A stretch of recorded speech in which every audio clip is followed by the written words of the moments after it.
Bienvenue sur les podcasts du collectif Voix libérée. Bonjour. On commence avec un chiffre qui frappe quand même. 65 000 prêtres catholiques en France en 1960. Oui, Aujourd'hui, à peine 12 000.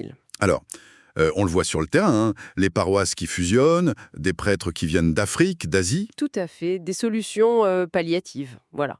Mais la vraie question, celle que pose notre source aujourd'hui, une analyse du collectif Voix libérée, c'est est-ce que cette chute spectaculaire, c'est juste la conséquence logique de la sécularisation? Mhm. Ou est-ce que les révélations sur les abus sexuels systémiques dans l'Église ont joué un rôle décisif? C'est ce lien un peu complexe qu'on va explorer en se basant sur leurs arguments. Alors, le collectif Voix libérée, justement, met l'accent sur deux dynamiques qui s'entrecroisent. D'abord, faut pas oublier le contexte. La fameuse crise des vocations ne date pas d'hier. Non, c'est vrai. Elle a démarré bien avant les révélations médiatiques sur les abus. Années 60, 70, des sociologues comme Guillaume Cuchet, Daniel Hervieux-Léger l'ont bien montré. La tendance était déjà là. Une tendance de fond, donc, liée au recul du religieux dans la société française. Exactement. Une lame de fond sociologique, comme vous dites. D'accord. Mais alors, comment la crise des abus s'insère là-dedans, d'après Voix libérée? Eh bien, elle agit comme un catalyseur, un puissant accélérateur. La prise de conscience a été brutale, surtout avec le rapport de la SIAS. Ah oui, fin 2021. La commission sur les abus. C'est ça. Un électrochoc. Faut rappeler ces chiffres, hein, ils sont terribles. Entre 216 000 et 330 000 victimes mineures estimées depuis 1950. Juste en France. C'est énorme. Ça a cassé quelque chose, profondément, dans la confiance, y compris chez les catholiques, même les plus fervents. Ce n'est plus juste le regard extérieur, c'est le doute à l'intérieur? Et cette perte de confiance, ça freine l'envie de s'engager, j'imagine. Et peut-être aussi l'encouragement de l'entouré. Absolument. C'est ce que le collectif appelle la chaîne des vocations qui se fragilise.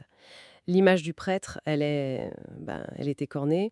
Pour un jeune aujourd'hui, assumer ce choix publiquement, c'est devenu plus lourd. Oui, c'est compréhensible. Et ça touche aussi les relais, la famille, les animateurs d'aumônerie, les catéchistes. Ils peuvent hésiter à encourager un jeune, par prudence, parfois par désarroi. Hmm. Et puis, il y a la question des séminaires, la confiance dans ces lieux de formation.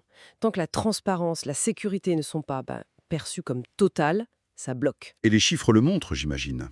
Oui, le chiffre attendu pour 2025, c'est seulement 90 ordinations en France. C'est très bas, un signe tangible de cette raréfaction. Et face à ça, l'institution, elle fait quoi? On parlait des regroupements de paroisses. C'est ça, c'est une des réponses structurelles majeures, une réorganisation du territoire, la conférence des évêques en parle. Un prêtre aujourd'hui couvre beaucoup plus de terrain qu'avant. Et l'autre réponse, c'est l'appel à des prêtres étrangers. Oui, de plus en plus. Via le système Fidei Donum, cet échange entre diocèses du monde, ou via des congrégations missionnaires. C'est une aide très importante. On estime que dans certains diocèses, ça représente un prêtre sur 5, parfois même 1 sur 4 en activité. Ah oui, quand même. Mais ça pose d'autres questions, bien sûr. L'intégration culturelle, la formation aux standards français, notamment sur la protection des mineurs. Le collectif Voix libérée, qui est à l'origine de cette analyse, il est né d'une affaire d'abus. C'est ça, l'affaire des petits chanteurs de Touraine. Tout à fait. Et ça explique leur insistance sur la rigueur des procédures. Ils soulignent par exemple l'importance de la condamnation canonique, donc par le droit de l'Église, de l'abbé Tartu. Elle date de quand déjà? 13 novembre 2024. C'est assez récent. Et elle a été prononcée par le nouveau tribunal pénal canonique national. Ah oui, celui créé fin 2022. Voilà, pour essayer de traiter ces affaires de manière plus professionnelle, plus centralisée. C'est vu comme un pas vers plus de crédibilité. Même si tout n'est pas parfait, bien sûr. Et ce lien que fait le collectif entre la confiance brisée par les scandales et la chute des vocations, est-ce qu'on observe ça ailleurs, à l'étranger? Oui, Voix libérée s'appuie aussi là-dessus. L'Allemagne est un cas souvent cité. Des centaines de milliers de départs officiels de l'Église chaque année. Du 500 000 en 2022, je crois. C'est ça. Et encore 400 000 en 2023. Ça coïncide avec la publication de rapports très durs sur les abus. L'Irlande aussi, c'est un autre exemple frappant, hein. L'image de l'Église s'est effondrée, les vocations aussi, en lien direct avec les scandales. Donc, pour résumer leur pensée, la sécularisation explique la tendance de fond, la baisse initiale. Oui. Mais la crise des abus a mis un coup d'accélérateur terrible. Elle a rendu le déclin plus rapide, plus profond. C'est exactement ça. Elle a grippé les mécanismes de confiance. Elle a fragilisé tous les maillons de cette chaîne des vocations. Et ça crée un cercle vicieux, potentiellement infernal. Moins de prêtres, donc plus de travail pour ceux qui restent. Ce qui peut aussi décourager de nouvelles vocations. Voilà. D'où le message central de Voix libérée. Sans un travail en profondeur sur la justice, sur la restauration de la confiance, eh bien, il ne faut pas espérer un rebond significatif des vocations. Et leur conclusion est forte. Pour eux, la priorité, ce n'est pas d'abord de remplir les séminaires. Non, la priorité absolue, c'est la vérité et la justice pour les victimes. C'est ce chemin-là, disent-ils, qui peut, à terme, peut-être, restaurer une crédibilité. Ils donnent des pistes concrètes. Avec et pour les victimes, une vraie co-responsabilité avec les laïcs dans les décisions.